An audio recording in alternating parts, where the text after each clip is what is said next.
Sa palengke, Sabado, isinama ni Aling Marta ang kanyang anak sa palengke. Sa pagpunta nila roon ay nadaanan nila si Aling Mitring na sinasaktan niya ang kanyang anak. Anak, halika samahan mo ako sa palengke. Wala ka namang klase yun. Sige po, Nay, sasamahan ko kita. Ikaw na bata ka. Ang kulit-kulit mo talaga. Kaganyan na bakit sa sinasama. Hindi nakatiis si Aling Marta at naawa sa bata.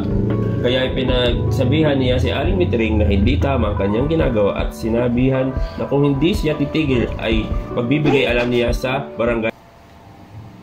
Aling Mitring, bakit hindi sinasaktan ang anak nyo?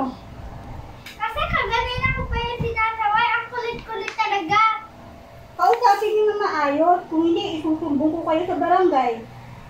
Sinabi ni Aling Marta na tahimik si Aling Mitring.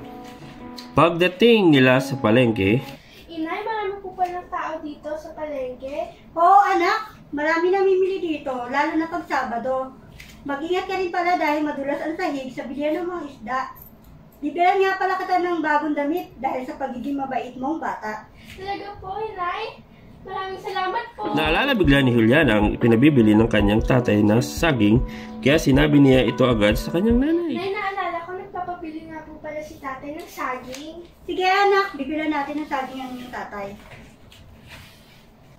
Sa pagpunta nila sa bilihan ng saging, napansin ni Juliana ang isang lalaki na may katabing babaeng matanda na namimili rin.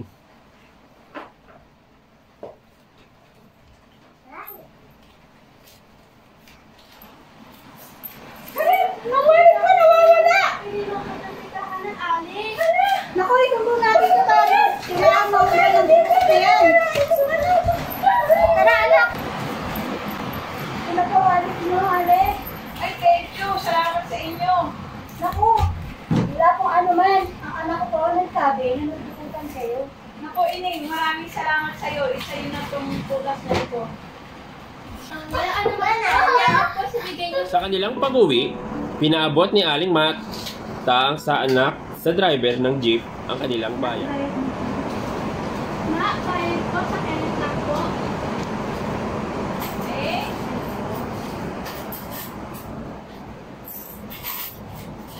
Eto pong sukle.